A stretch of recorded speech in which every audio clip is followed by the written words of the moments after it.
Salam sejahtera, terima kasih karena bersama dengan saya di Nazlin Unity Channel. Ini perkembangan terkini titah Edendum Najib yang ramai orang nak tahu tapi tak tahu. Yang tak pernah didedahkan oleh media, kini didedahkan pula. Tunggulah sampai selesai dulu. Kalut sangat dah kenapa, kata Najib Bakar. Patik berpandangan. Hukuman perlu diteruskan memandangkan reputasi banduan serta masih ada kes yang berjalan di mahkamah yang akan mengganggu sistem jika diberi full pardon ataupun pengampunan penuh. Betullah apa yang dikatakan oleh Najib Bakar ini. Najib Abdul Razak ataupun bosku, kalau diberikan pengampunan penuh, bagaimana dengan kes-kes beliau yang masih berjalan di mahkamah?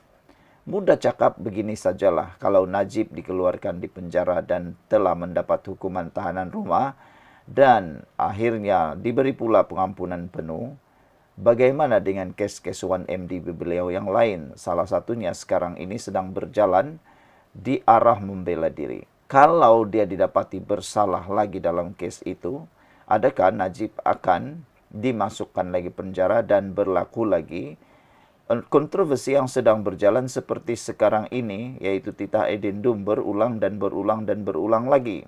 Sudah tentu perkara ini akan menjadi sesuatu yang tidak elok untuk negara dan akan menjadi satu perkara yang polemik, tak akan ada kesudahannya.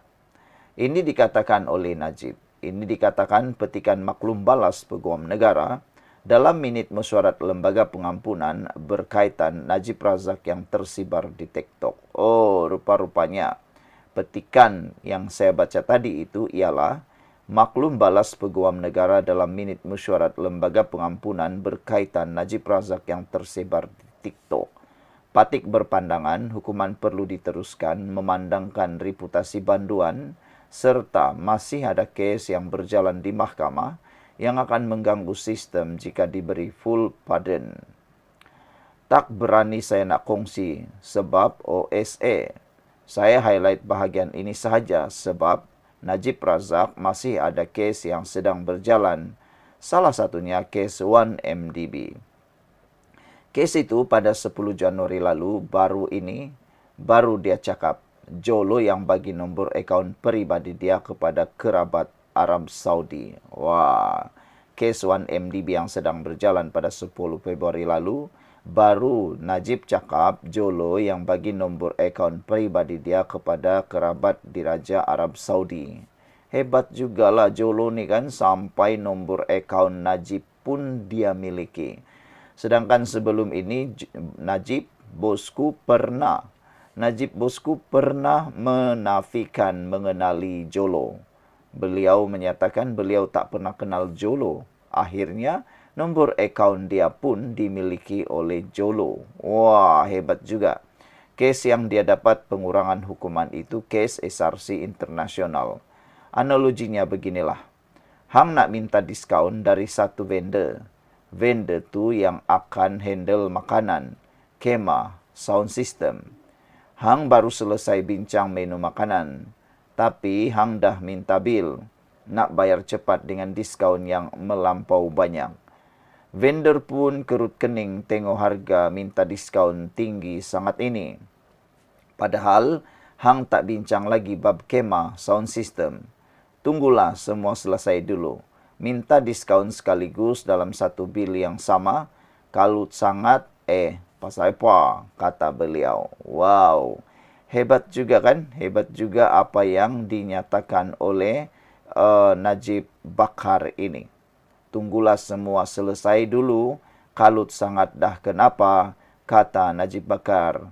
Apabila dalam satu kenyataan terkini, UMNO cuba meminta pengampunan penuh isyan daripada Yang di-Pertuan Agong, dan dalam satu juga laporan menyatakan bahawa UMNO akan terus-menerus meminta isyan untuk pengampunan penuh kepada Najib Tun Razak. Jadi analoginya sudah mudah di sana.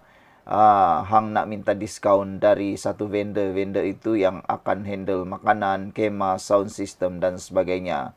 Baru berbincang tentang menu makanan, hang pa, kamu dah minta bil nak bayar cepat dengan diskaun yang melampau banyak. Vendor pula kerut kening tengok hang minta diskaun tinggi sangat ini. Padahal hang tak bincang lagi bab kemah, sound system dan sebagainya.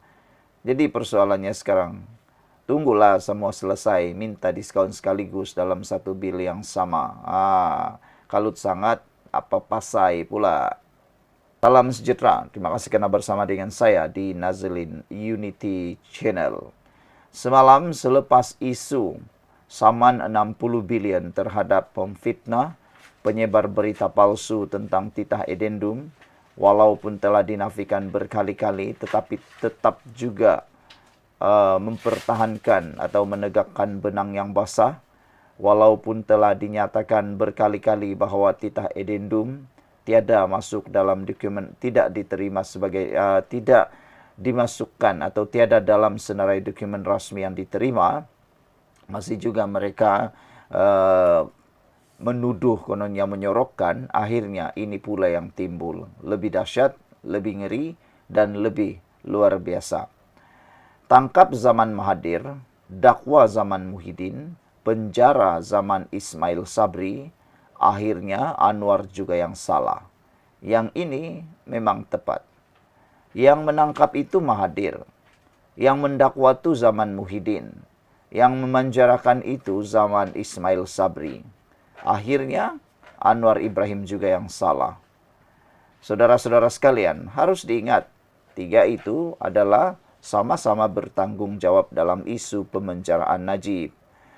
Perdana Menteri Datuk Seri Anwar Ibrahim menemplak sikap pemimpin Parti Pribumi Bersatu Malaysia Bersatu dan PAS yang seolah-olah menyalahkan beliau berhubung isu titah edendum melibatkan Datuk Seri Najib Razak. Beliau berkata, rakyat tak akan lupa bahawa penangkapan bekas Perdana Menteri itu dilakukan ketika era Tun Dr. Mahathir Mohamad mentadbir negara.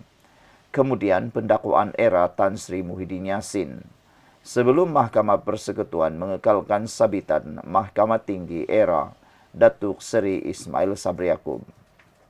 Anwar berkata, beliau hairan mengapa dipersalahkan sedangkan beliau sendiri pernah membentangkan rayuan Najib ke mesyuarat lembaga pengampunan yang dipengerusikan yang di Pertuan Agong ketika itu, yaitu Al-Sultan Riyatuddin Al-Mustafa Billah Shah.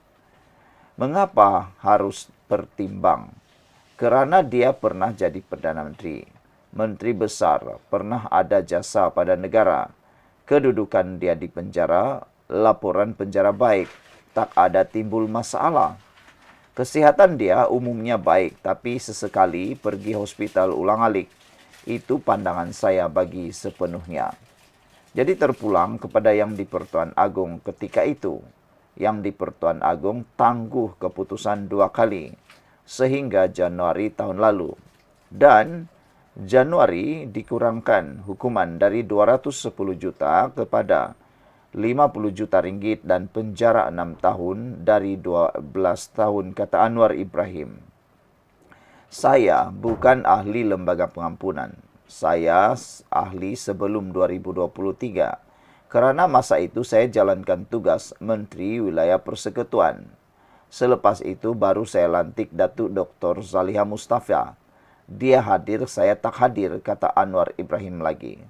Jadi, keputusan lembaga pengampunan itu dihantar kepada Ketua Pengarah Penjara. Dan itu hukuman dia, katanya lagi. Anwar berkata, sikap sesetengah pihak tertentu yang menuduh kerajaan sengaja menyembunyikan titah edendum yang di Pertuan Agong bagi membolehkan Najib menjalani tahanan rumah adalah tidak wajar sama sekali.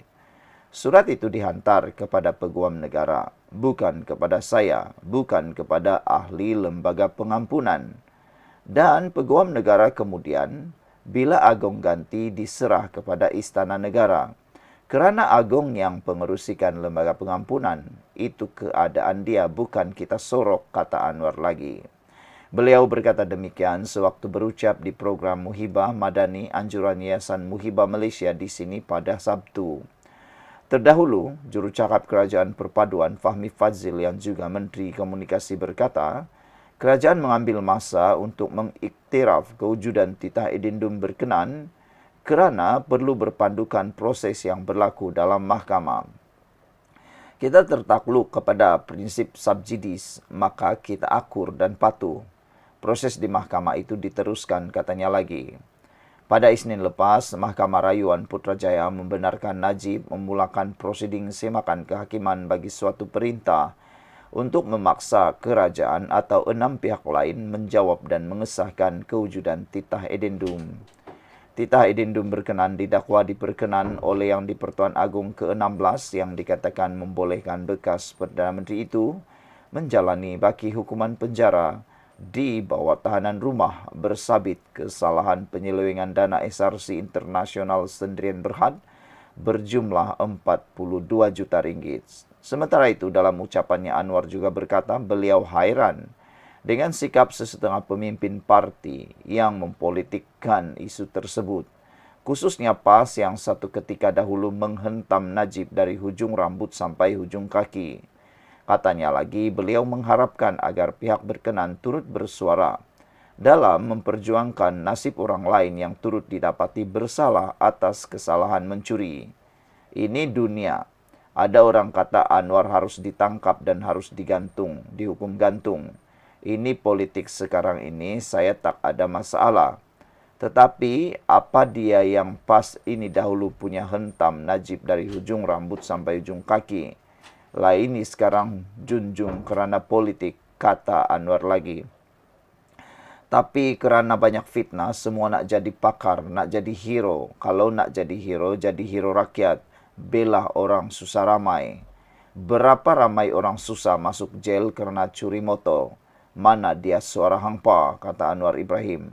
Mana dia suara ketika orang susah ditangkap? Mana pejuang ini kalau nak jadi pembela? Jadi ini yang saya nak tekankan. Kita sekarang ini masalah ekonomi ada, kos sara hidup ada, harga barang masalah. Kita cuba tumpu, sebab itu kita sentiasa bekerja kuat, kata Anwar lagi. Sekian untuk kali ini, jangan lupa tinggalkan komen Anda.